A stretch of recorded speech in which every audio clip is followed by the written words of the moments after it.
నమస్తే welcome to city news నేను మీ Sweety విద్యార్థులు చదువుతో పాటు క్రీడల్లో రాణిస్తే విద్యా ఉద్యోగ ఉపాధి రంగాల్లో మంచి అవకాశాలు ఉంటాయని రాష్ట్ర మంత్రి టీజీ భరత్ అన్నారు। ఈ మేరకు నగరంలోని కరాటే కోచ్ షబీర్ హుసేన్ ఆధ్వర్యంలో ఏర్పాటు చేసిన karate colour belt promotion test ను ఆయన ప్రారంభించారు।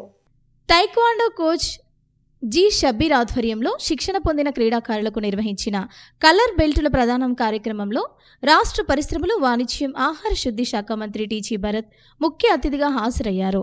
ఈ సందర్భంగా ఆయన కరాటే క్రీడాకారులకు బెల్టులను ప్రదానం చేశారు।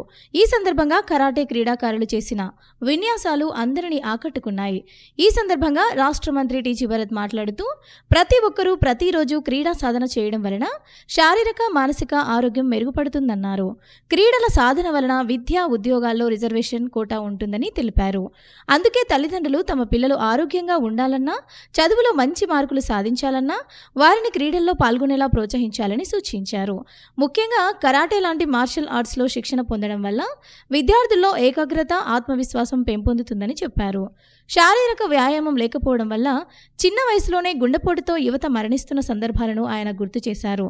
అదేవిధంగా భవిష్యత్తులో పిల్లలు బాగా చదివితే కర్నూలులో ఏర్పాటు చేయబోయే పారిశ్రామిక వాడతో ఉద్యోగాలు పొందే అవకాశం ఉందన్నారు।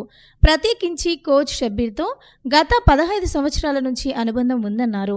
తమ కుమారునికి తైక్వాండో శిక్షణ ఇప్పించాలని కర్నూలులో బెస్ట్ కోచ్ ఎవరని సర్వే చేసినప్పుడు షబీర్ హుసేన్ పేరునే సూచించారన్నారు। ఆయన భవిష్యత్తులో మరింత ఎక్కువ మందికి శిక్షణ ఇచ్చి కర్నూలుకు మంచి పేరు తీసుకురావాలని కోరారు। ఈ కార్యక్రమంలో కార్పొరేటర్ కె పద్మలతారెడ్డి, సిపిఐ నగర కార్యదర్శి Ramakrishna Reddy, Prajasakti general manager T Narasimha, Narayana school principal Srinivasa Reddy, cardiologist Indu Prakash, school games secretary Krishna తదితరులు పాల్గొన్నారు। 40 మంది తైక్వాండో క్రీడాకారులకు కలర్ బెల్టులు ప్రదానం చేశారు। స్కూల్ గేమ్స్ తైక్వాండో రాష్ట్ర స్థాయి పోటీలకు ఎంపికైన క్రీడాకారులను కోచ్ షబీర్ హుసేన్ను రాష్ట్ర మంత్రి టీజీ భరత్ అభినందించారు। నా కొడుకు కొద్దిగా ఎవరు బెస్ట్ టైకాండో టీచర్ అంటే అప్పుడు నాకు కర్నూలులో మామూలు కొద్దిగా సర్వే చేసి షబ్బీర్ని చెప్పిండ్రనమాట। అప్పుడులో మావాడు కొన్ని 1 year పోయినాడో 2 years పోయినాడో కొన్నాళ్ళు పోయిండు। సో షబ్బీర్ వచ్చిన తర్వాత వెంటనే నిన్న ఎట్లా అంటే అకేషన్ సండే డౌట్ఫుల్ అమ్మ రేపైతే ఇట్ ఈస్ పాసిబుల్ అన్నాడు। So immediately I think he was able to organise. All the best చెప్తున్నా। సో కంటిన్యూస్గా I think he's been in this field in this line. కొంతమంది మాస్టర్స్ వచ్చింటారు, కొంతమంది లైన్ ఎప్పటి నుంచి ఉన్నారు, వెంకటేష్ కూడా మావాడు ఉంటాడు ఆయన, ఇట్లా కొంతమంది దే హ్యావ్ బీన్ దేర్, వాళ్ళ లైఫే ఇది అనమాట। ఇంకా టైకాండో కరాటే వాళ్ళకి ఫుల్ టైం దీంట్లోనే ఉంటారనమాట। సో యాక్చువల్గా సిటీలో మాస్టర్స్ ఇట్లా ట్రైనింగ్ క్యాంప్స్కి మీరు కొద్ది పెద్ద దానిలో పోతే చాలా కాస్ట్లీ అఫైర్స్,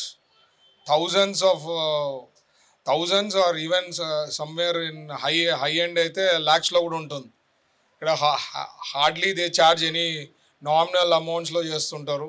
మీరు just for the sake of మీ పేరెంట్స్ని పిల్లలకమ్మ ఎస్పెషలీ మీ పేరెంట్స్ని కన్విన్స్ చేయాలనో లేకపోతే నేను ఏదో పోతున్నానని కాకుండా when you are spending some time, half an hour, 45 minutes, 1 hour when you are give full efforts.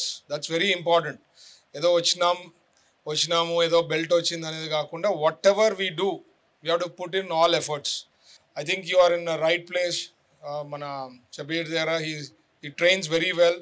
And మీతో పాటు ఫ్రెండ్స్ ఎవరన్నా అసలు ఓన్లీ బుక్ వామ్స్ ఉంటారు కదా, వాళ్ళకి చెప్పాలా మీరు ఏదో ఒక physical activity they have to get in to it. Even doctor చెప్పినట్లు ఏమీ లేకుండా ఊరికే తిని చదువుకోను అంటే ఈవెన్ యంగ్ ఏజ్లో కూడా చాలామంది మీరు చూసింటారు పేపర్లో కానీ సోషల్ మీడియాలో, very young age heart attacks వచ్చి చనిపోవడం జరిగింది। So it is very very important to spend time. Physical activity is very important, చదువుతో పాటు any physical activity is very important. And దీంట్లో extra thing as I told you, and you are in right place. And ఏదున్నా కానీ కాంపిటేటివ్గా తీసుకోండి and try to get more. మన corporator గారు చెప్పినట్లు సర్టిఫికేట్స్ కానీ ఇవన్నీ తెచ్చుకుంటే you will have good opportunity to get jobs or anything. Job చూసుకునే వాళ్ళకి if your skills are good or anything, రేపు సెమీ కండక్టర్ ఇట్లాంటివన్నీ వచ్చినాక హై అండ్ స్కిల్స్ ఉండే వాళ్ళు ఎవరన్నా వచ్చినా జాబ్ ఆపర్చునిటీస్ ఇక్కడ వచ్చేదానికి అవకాశం ఉంది. కాబట్టి work towards it, and we are there. We will do our best for Kurnool andi. And షబీ గారికి ప్రత్యేకించి ధన్యవాదాలు తెలుపుతున్నా. అండ్ హోప్ఫుల్లీ లేటెస్ట్ ట్రెండ్స్ కూడా అన్నీ తెలుసుకొని వాళ్ళకు కూడా పిల్లలకి ఎప్పటికప్పుడు అప్డేట్ చేస్తూ ఉంటే మీ ఇన్స్టిట్యూషన్కి మీ దానికి కూడా you will have good value అండి. ఈ శిక్షణ అనేది పిల్లలకు చదువుతో పాటు క్రీడల్ని కూడా ప్రోత్సహిస్తున్న పేరెంట్స్కి ముఖ్యంగా నేను వాళ్ళకి అభినందనలు తెలియజేస్తున్నా. ఎందుకంటే ఇంత బిజీ షెడ్యూల్లో కూడా మీరు పొద్దున్నే పిల్లల్ని 5కే లేపి వాళ్ళని నిద్ర లేవకుండా కూడా వాళ్ళని మీరు బుజ్జగించి తీసుకొచ్చి మాస్టర్కి అప్పచెప్పి ఇంత ఫిట్నెస్ని సాధించడంతో పాటు షార్ప్నెస్ కూడా వస్తుంది, బ్రెయిన్ షార్ప్నెస్ కూడా. ఈ క్రీడల వల్ల అనేక ఉపయోగాలు ఉన్నాయి. విదేశాల్లో వెళ్ళి వాళ్ళు మెడల్స్ సాధించడంతో పాటు ఆదాయం పొందవచ్చు. అంటే వాళ్ళు పెద్ద పెద్ద ఉద్యోగాలు కూడా, రిజర్వేషన్స్ కూడా పొందవచ్చు. అనేక రకాల ఉపయోగాలు ఉన్న క్రీడల్ని ప్రోత్సహిస్తున్న తల్లిదండ్రులకి అభినందనలు తెలియజేస్తూ, పిల్లలకి చిన్నప్పటి నుంచే మరి వ్యాయామం పైన కానీ మరి వారి యొక్క ఆత్మవిశ్వాసం పైన కానీ మెండుగా ముందుకు పోయే విధంగా ఈ యొక్క టైకోండా అనేది ఎంతో రకంగా ఉపయోగపడతా ఉంది. ఆడపిల్లలకి ముఖ్యంగా వారి యొక్క ఆత్మరక్షణ ఎంతో ముఖ్యము. మరి ఇక్కడ చూస్తే ఎంతో మంది ఆడపిల్లలు కనిపిస్తూ ఉన్నారు. మీ అందరికీ కూడా నా హ్యాట్స్ ఆఫ్ చెప్తా ఉన్నాను. ఎందుకంటే మీరు చాలా మందికి ఇన్స్పిరేషన్ కావాలి. మా మంత్రివర్యులు ఎప్పటి నుంచో ఎప్పుడు మాకు చెప్తూనే ఉంటారు, వ్యాయామం అనేది మీ యొక్క డైలీ రొటీన్లో ఒక భాగం అవ్వాలి. అప్పుడే మనం హెల్తీగా ఉంటాము. మరి హెల్తీగా ఉంటే చాలా యాక్టివ్గా మనం పనులు చేసుకోవచ్చు అని కూడా మా మంత్రివర్యులు చాలాసార్లు మాకు సూచన చేయడం అయింది. అదేవిధంగా ఈరోజు మిమ్మల్ని అందరినీ చూస్తూ ఉంటే చాలా సంతోషంగా ఉంది. హార్ట్ హెల్త్ కార్డియాలజిస్ట్గా చెప్పగలిగితే చాలామంది మనకు హార్ట్ అటాక్ ఎర్లీ స్టేజెస్లో వచ్చిన వాళ్ళు physical inactivity and also other bad habits వల్ల వస్తున్నారు. దాంట్లో ఫిజికల్ యాక్టివిటీ చాలా ఇంపార్టెంట్ అండి. మీరు చిన్నప్పటి నుంచి ఫిజికల్ యాక్టివిటీ అలవాటు చేసుకుంటే ఫ్యూచర్లో బీపీ కానీ, కొలెస్ట్రాల్ కానీ, డయాబెటీస్ అన్ని కంట్రోల్లో పెట్టుకోవచ్చు. దానివల్ల heart health cardiac diseases prevent చేయొచ్చు అండి. రాష్ట్రంలో కూటమి ప్రభుత్వం ప్రజల సమస్యలను పరిష్కరించడమే ధ్యేయంగా ముందుకు సాగుతోందని రాష్ట్ర మంత్రి టీజీ భరత్ అన్నారు. ఈ మేరకు నగరంలోని తన కార్యాలయంలో ప్రజల నుంచి ఆయన వినతి పత్రాలను స్వీకరించారు. నగరంలోని హోటల్ మౌర్య ఇన్ కాంప్లెక్స్ లో ఉన్న తన కార్యాలయంలో రాష్ట్ర పరిశ్రమలు, వాణిజ్యం, ఆహార శుద్ధి శాఖ మంత్రి టీజీ భరత్ ప్రజల నుంచి వినతి పత్రాలను స్వీకరించారు. కర్నూలు నగరంలో ఉన్న ప్రతిరోజు ఆయన తన కార్యాలయంలో ప్రజల నుంచి సమస్యలకు సంబంధించిన వినతి పత్రాలను స్వీకరించడం ఆనవాయితీగా వస్తోంది. ఇందులో భాగంగానే రాష్ట్ర మంత్రి టీజీ భరత్ తన కార్యాలయంలో ప్రజల నుంచి వినతి పత్రాలను స్వీకరించారు. కర్నూలు అసెంబ్లీ నియోజకవర్గంలోని వివిధ ప్రాంతాల నుంచి ప్రజలు తమ సమస్యలకు సంబంధించి వినతి పత్రాలను రాష్ట్ర మంత్రి టీజీ భరత్ కు అందజేశారు. ఈ సందర్భంగా రాష్ట్ర మంత్రి టీజీ భరత్ వారి నుంచి వినతి పత్రాలను స్వీకరించి వాటిని వీలైనంత త్వరగా పరిష్కరించాలని సంబంధిత అధికారులకు లిఖితపూర్వకంగా ఆదేశాలను జారీ చేశారు. నగరంలోని వివిధ ప్రాంతాల నుంచి వచ్చిన సందర్శకులతో ఆయన కార్యాలయం సందడిగా మారింది. వచ్చిన ప్రతి ఒక్కరి నుంచి ఓపికగా వినతి పత్రాలు స్వీకరించి రాష్ట్ర మంత్రి టీజీ భరత్ వారిని ఆకట్టుకున్నారు. ప్రజలు తమ సమస్యలతో పాటు తమ ప్రాంతంలో ఉన్న సమస్యలను రాష్ట్ర మంత్రి టీజీ భరత్ దృష్టికి తీసుకువచ్చారు. ఈ సందర్భంగా రాష్ట్ర మంత్రి టీజీ భరత్ ను పలువురు సన్మానించారు.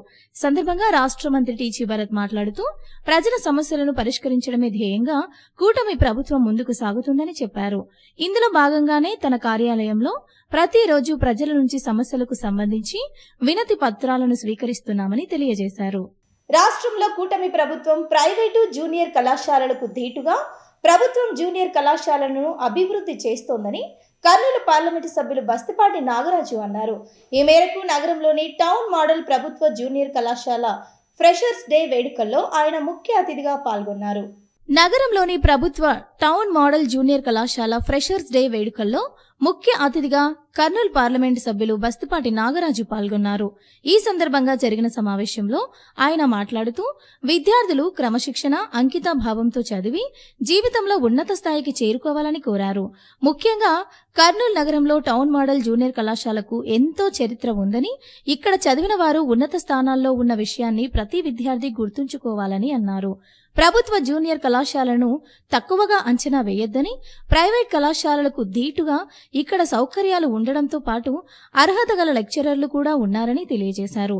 తాను కూడా ఇదే కళాశాలలో చదివానని, తాను చదివే రోజులతో పోలిస్తే ప్రస్తుతం సౌకర్యాలు ఎక్కువగా ఉన్నాయని చెప్పారు. ముఖ్యంగా కూటమి ప్రభుత్వం రాష్ట్రంలో అధికారంలోకి వచ్చిన తర్వాత విద్యా రంగాన్ని అభివృద్ధి చేసేందుకు ఎంతో ప్రాధాన్యత ఇస్తున్నారని చెప్పారు. ఇందులో భాగంగానే ఎన్నో ప్రాముఖ్యత గల శాఖలు ఉన్నప్పటికీ రాష్ట్ర మంత్రి నారా లోకేష్ విద్యాశాఖను ఎంచుకుని ఆ శాఖ అభివృద్ధికి కృషి చేస్తున్నారని తెలియజేశారు. ప్రభుత్వ జూనియర్ కళాశాలలో చదివే విద్యార్థులకు పోటీ పరీక్షలకు అవసరమైన మెటీరియల్ను కూడా ప్రభుత్వం సమకూరుస్తుందని, దీనిని సద్వినియోగం చేసుకుని జీవితంలో ఉన్నత స్థాయికి చేరుకోవాలని ఎంపీ బస్తిపాటి నాగరాజు సూచించారు. ఈ సందర్భంగా విద్యార్థులు నిర్వహించిన సాంస్కృతిక కార్యక్రమాలు అందరినీ ఆకట్టుకున్నాయి.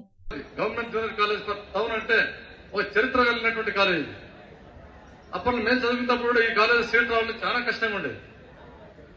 ఇటువంటి కాలేజీలో చదువుకున్న వాళ్ళంతా ఎంతో ఉన్నత స్థాయికి వెళ్ళిపోయారు, చాలా ఉన్నత స్థాయికి వెళ్ళిపోయారమ్మా. ఎందుకంటే నేను కూడా గవర్నమెంట్ కాలేజీలో చదివి ఈరోజు ఒక మెంబర్ ఆఫ్ పార్లమెంట్ గా వచ్చారంటే అంటే గవర్నమెంట్ కాలేజీలో చదివినంత మాత్రాన మనం వెనకబడతామని మాత్రం ఎప్పుడు అనుకోవద్దండి. దయచేసి మనకి ఎందుకంటే ప్రైవేట్ కాలేజీలకు ఏమాత్రం తీసిపోకుండా మన గవర్నమెంట్ కాలేజీలో స్టాఫ్ బ్రహ్మాండంగా ఉంటారు. ఎందుకంటే క్వాలిఫైడ్ టీచర్స్ అంతా, మన లెక్చర్స్ అంతా ఆశామాషి లెక్చర్స్ కాదు. ఎంతో పబ్లిక్ సర్వీస్ కమిషన్స్ ఎగ్జామ్స్ రాసి సెలెక్ట్ అయి వచ్చినటువంటి టీచర్స్ ఇక్కడ. కాబట్టి ఆ టీచర్స్ ని మనం బాగా యూజ్ఫుల్ చేసుకోవాలి. మన సబ్జెక్ట్ లో ఏమైనా మెలకలు ఉంటే కూడా వాళ్ళని అడిగి తెలుసుకోవాలి. 1-2 సార్లు గవర్నమెంట్ కాలేజీలో చదువుతున్నాం కదా అని చెప్పేసి ఏమాత్రం చదువు మీద అశ్రద్ధ పెడతాను. దయచేసి మనం గ్రామీణ స్థాయి నుంచి వస్తున్నాం కదా, మనం బస్సులో వస్తున్నాం, వేరే గ్రామాల నుంచి వస్తున్నాం అని చెప్పేసి మీరు ఏమాత్రం సందేహించారు. నేను కూడా ఒకప్పుడు చిన్న గ్రామం నుంచి వచ్చేవాడిని, ఇక్కడికి డైలీ కాలేజీకి వచ్చిపోయేవాడిని. కాబట్టి మీరు ఏంటంటే ఇప్పుడు అప్పటికంటే ఇప్పుడు సౌకర్యాలు ఇంకా మెరుగ్గా ఉన్నాయి. మీకు పుస్తకాలు అయితేనేమి కాలేజీలో సౌకర్యాలు బ్రహ్మాండంగా చేస్తా ఉన్నారు. మీకు త్వరలోనే ఎంసెట్ పుస్తకాలు అయితేనేమి ఎంపీసీ వాళ్ళకు, బైపీసీ వాళ్ళకి నీట్ పుస్తకాలు కూడా వస్తా ఉన్నాయి. ఒక వారం రోజుల లోపల ఆ బుక్స్ కూడా వస్తున్నాయి గవర్నమెంట్ నుంచి. మెటీరియల్ వస్తా ఉంది సపరేట్ గా. మీకు విత్ ఇన్ 1 వీక్ లో మీకు దగ్గరకు వచ్చేస్తుంది. ఎంత అంటే గవర్నమెంట్ ఇంత అకామిడేట్ చేస్తా ఉంది. గౌరవ ముఖ్యమంత్రి వర్యులు చంద్రబాబు నాయుడు గారు మన గవర్నమెంట్ ఫామ్ అయిన తర్వాత విద్యాశాఖ మీద సపరేట్ చర్యలు తీసుకుని నారా లోకేష్ గారు ఈ శాఖ తీసుకున్నారు. మీరు ఒకసారి ఆలోచించాలి. ఎన్నో శాఖలున్నా కూడా, ఉన్నతమైన శాఖలున్నా కూడా తీసుకోకుండా విద్యార్థులు బాగుంటేనే రాష్ట్రం బాగుంటుంది, ఈ చదువు బాగుంటుందని చెప్పేసి నారా లోకేష్ గారు స్వయంగా ఈ శాఖను చేపట్టారు. అందులో భాగంగా మీరంతా బాగా చదువుకోవాలని చెప్పేసి నేను మనంతా ఆకాంక్షిస్తున్నా. ఎందుకంటే మీ టీచర్స్కి అయితేనేమి, మీ తల్లిదండ్రులకి అయితేనేమి. రాష్ట్రంలోని విశాఖపట్నంలో ప్రతిష్టాత్మకంగా ఏర్పాటు చేయనున్న ఆర్టిఫిషియల్ ఇంటెలిజెన్స్ డేటా సెంటర్ పై ప్రతిపక్షాలు విమర్శలు చేయడం ఎంత మాత్రం తగదని బీజేపీ అధికార ప్రతినిధి డాక్టర్ వినుషా రెడ్డి అన్నారు. ఈ మేరకు నగరంలో జరిగిన విలేకరుల సమావేశంలో ఆమె మాట్లాడారు. నగరంలో జరిగిన విలేకరుల సమావేశంలో భారతీయ జనతా పార్టీ అధికార ప్రతినిధి డాక్టర్ వినుషా రెడ్డి మాట్లాడుతూ విశాఖపట్నంలో ఏర్పాటు చేయనున్న ఆర్టిఫిషియల్ ఇంటెలిజెన్స్ సిటీపై ప్రతిపక్షాలు చేస్తున్న విమర్శలను తీవ్రంగా ఖండించారు. ప్రధానమంత్రి నరేంద్ర మోడీ నాయకత్వంలో ఎంతో దూరదృష్టితో విశాఖపట్నంలో దేశంలోనే మొదటిసారిగా ఆర్టిఫిషియల్ ఇంటెలిజెన్స్ సిటీని ఏర్పాటు చేస్తోందని చెప్పారు. దీనికి సంబంధించి 2024 మార్చిలో 10,371 కోట్లతో ప్రారంభించి ప్రస్తుతం ఆ నిధులను 20,000 కోట్లకు పెంచిందని చెప్పారు. భారతదేశం ఆర్టిఫిషియల్ ఇంటెలిజెన్స్ వినియోగదారులుగా కాకుండా సృష్టికర్తలుగా మారాలన్న ప్రధానమంత్రి నరేంద్ర మోడీ ఆలోచన మేరకు ఈ కార్యక్రమం రూపుదాల్చిందని చెప్పారు. బార్లతో అతిపెద్ద ఆర్టిఫిషియల్ ఇంటెలిజెన్స్ డేటా సెంటర్ను వైజాగ్లో 1.3 లక్ష కోట్ల భారీ పెట్టుబడితో ఏర్పాటు చేస్తున్నారని చెప్పారు. ఇందులో ఒక జీడబ్ల్యూ కంప్యూటర్ సెంటర్ 12 దేశాలను కలిపే under see digital cable network ఉంటుందని వివరించారు. ఈ ప్రాజెక్టును ముఖ్యమంత్రి నారా చంద్రబాబు నాయుడు, కేంద్ర మంత్రులు నిర్మలా సీతారామన్, అశ్విని వైష్ణవ్, రాష్ట్ర మంత్రి నారా లోకేష్ సమక్షంలో ప్రకటించారని గుర్తు చేశారు. ఈ ప్రాజెక్టు ద్వారా 1.8 లక్షల మందికి ప్రత్యక్షంగా పరోక్షంగా ఉద్యోగాలు లభిస్తాయని చెప్పారు. 30 ఏళ్ల క్రితం హైదరాబాద్ను ఐటీ రంగంగా మార్చిన విధంగా ఇప్పుడు విశాఖపట్నంని ఆర్టిఫిషియల్ ఇంటెలిజెన్స్ నగరంగా మారుస్తున్నారని చెప్పారు. ఇది ప్రతి భారతీయుడికి గర్వకారణమని చెప్పారు. ఇలాంటి ప్రాజెక్టుపై ప్రతిపక్షాలు విమర్శలు చేయడం ఎంత మాత్రం తగదని డాక్టర్ వినుషా రెడ్డి వెల్లడించారు.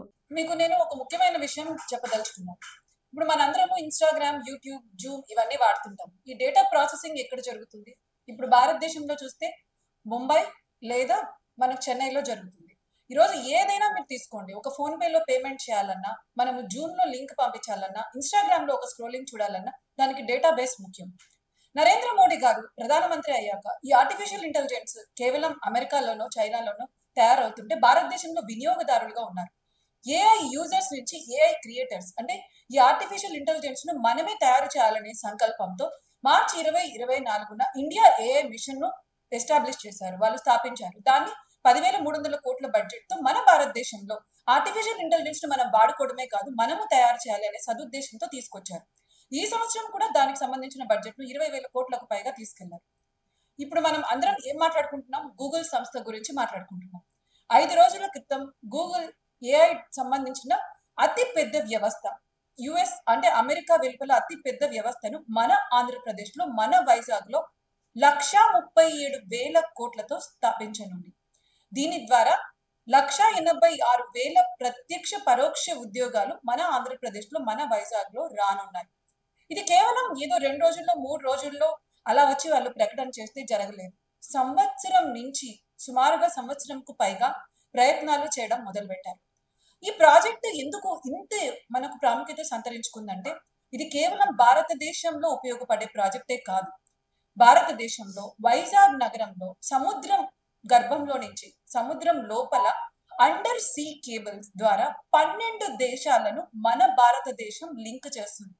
అర్థమయ్యే విధంగా చెప్పాలంటే, ఏ విధంగా అయితే హైవేస్, రోడ్లు మనకు ఒక రాష్ట్రంని లేదా ఒక దేశాన్ని కలుపుతాయో, ఇదే విధంగా సముద్రం ద్వారా డిజిటల్ నెట్వర్క్ మనము, మన దేశము ఒక సెంటర్ లో ఉంటే 12 దేశాలు, మలేషియా, ఆస్ట్రేలియా తదితర దేశాలు ఈ సీవే లింక్ కేబుల్స్ ద్వారా మనము ఈ భాగస్వామ్యంలో కేంద్ర బిందువుగా ఉండబోతున్నాం. ఈ 12 దేశాలలో ఎటువంటి డేటా వాడుకోవాలన్నా ఆ డేటా సెంటర్ కేంద్ర బిందువుగా ఉండబోతుంది. ప్రతి భారతీయుడు ఈరోజు ఎంతో మనం గర్వించాల్సిన విషయం, ఈ డేటా సెంటర్ లో ఏ విధంగా డేటా ప్రాసెస్ అవుతుందో దాన్ని 12 దేశాలు కూడా వాడుకుంటాయి మన దేశంతో పాటు. ఈరోజు ఇది మన ప్రతి ఒక్క భారతీయుడికి గర్వకారణం. ప్రతి ఆంధ్రకు, తెలుగు వాళ్ళకు కూడా ఇది ఎంతో గర్వకారణమైన విషయం. దీని వెనుకల ఈ ప్రాజెక్టు భారతదేశానికి ఎందుకు వచ్చింది? జపాన్ కి వెళ్ళొచ్చు, సౌత్ కొరియాకి వెళ్ళొచ్చు, తైవాన్ కి వెళ్ళొచ్చు, మలేషియాకి వెళ్ళొచ్చు. దాని వెనుకల నరేంద్ర మోడీ గారి ప్రభుత్వ కృషి ఉంది. అదే విషయాన్ని ఆల్ఫాబెట్ సిఇఓ సుందర్ పిచాయ్ గారు కూడా చెప్పారు, నిన్న కూడా చెప్పారు. నరేంద్ర మోడీ గారితో మాట్లాడాను నేను, ఈ గూగుల్ ఆర్టిఫిషియల్ ఇంటెలిజెన్స్ అతిపెద్ద డేటా వ్యవస్థని భారతదేశంలో పెట్టమని ఆయన ఎంతో సహకారం ఇచ్చారు, వైజాగ్ లో పెడుతున్నానని చెప్పారు. సరే, భారతదేశానికి వచ్చింది. భారతదేశానికి వచ్చినప్పుడు ఇప్పటికే చాలా రాష్ట్రాలు, మీరు బెంగళూరు చూసుకోండి, చెన్నై చూసుకోండి, హైదరాబాద్ చూసుకోండి, ఐటీ హబ్స్ గా ఉన్నాయి.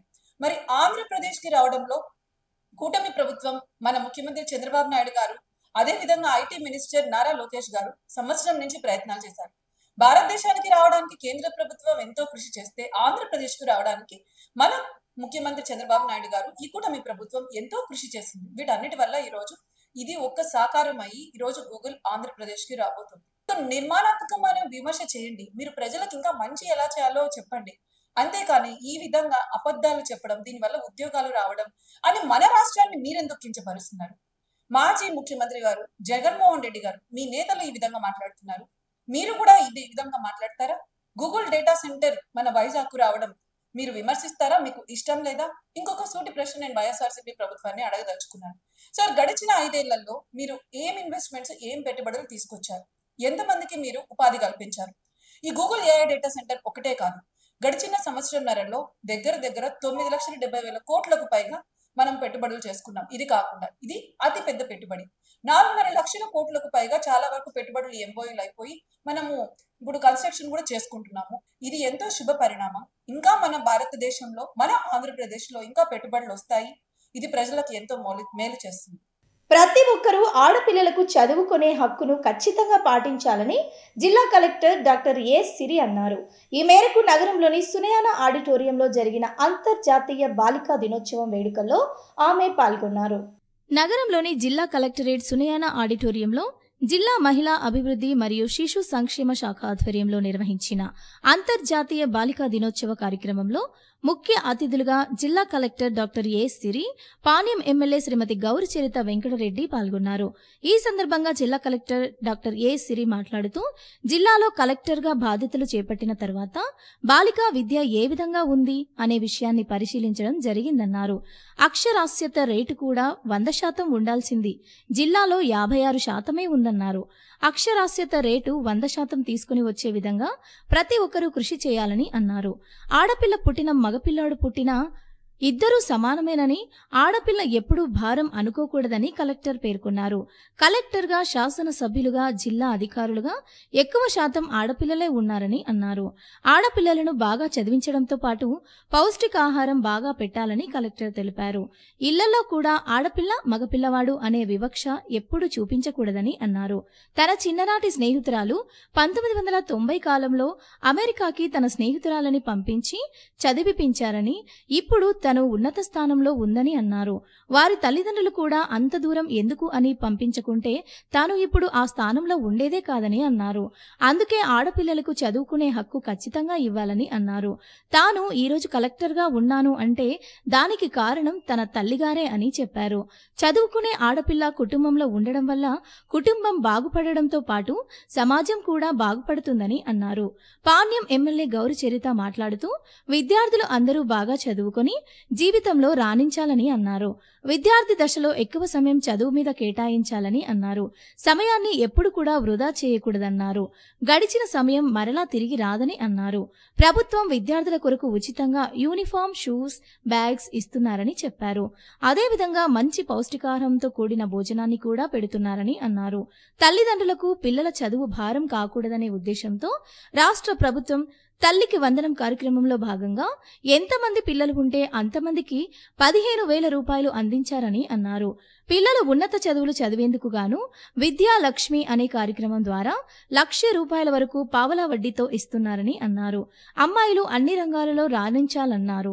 టెక్నాలజీని మంచి కొరకు, చదువు కొరకు వినియోగించుకోవాలని సూచించారు. విద్యార్థులు అందరూ వారు అనుకుంటున్న రంగంలో స్థిరపడడానికి కృషి చేయాలని అన్నారు. తల్లిదండ్రులు కూడా వారి పిల్లలను ఒక కంట కనిపెడుతూ ఉండాల్సిన అవసరం ఎంతైనా ఉందని అన్నారు. అమ్మాయిల రక్షణ కొరకు స్త్రీ శక్తి అనే యాప్ కూడా తీసుకుని రావడం జరిగిందన్నారు. కార్యక్రమం అనంతరం నాటకం, డాన్స్ వేసిన చిన్నారులకు కలెక్టర్ పాణ్యం ఎమ్మెల్యే బహుమానాలను అందజేశారు. కార్యక్రమంలో ICDS PD Vijaya, DMHO doctor Shanthikala, CPO Bharathi, child welfare committee chairperson Zubeda Begum, sexually harassment committee chairperson Madhavi Shyamala, మహిళా పోలీస్ స్టేషన్ సిఐ విజయలక్ష్మి తదితరులు పాల్గొన్నారు. ఈ నెల 20వ తేదీ నగరంలోని పాత బస్టాండ్ వద్ద ఉన్న దక్షిణ షిరిడి సాయి ఆలయంలో దీపావళి వేడుకలను ఘనంగా నిర్వహిస్తున్నట్లు ఆలయ ప్రధాన కార్యదర్శి మహాబలేష్ తెలిపారు. ఈ వేడుకల్లో ప్రజలు అధిక సంఖ్యలో పాల్గొనాలని ఆయన కోరారు. సాయి భక్తులకు ముఖ్య విజ్ఞప్తి. షిరిడి సంస్థాన్ వారి సచ్చరిత్రలో 5వ అధ్యాయంలో దీపాల గురించి వర్ణించబడింది. బాబాకు దీపాలన్నా చాలా ఇష్టం. ప్రతిరోజు బాబాగారు ద్వారకామాయిలో దీపాలు వెలిగించేవారు. ప్రతిరోజు భిక్షాటనకు వెళ్ళేవారు. యథాప్రకారం భిక్షాటనకు వెళ్ళినప్పుడు కొందరు నూనె వ్యాపారస్తులు నూనె ఇవ్వడం నిరాకరిస్తే బాబా నీటితో దీపాలు వెలిగించాడు.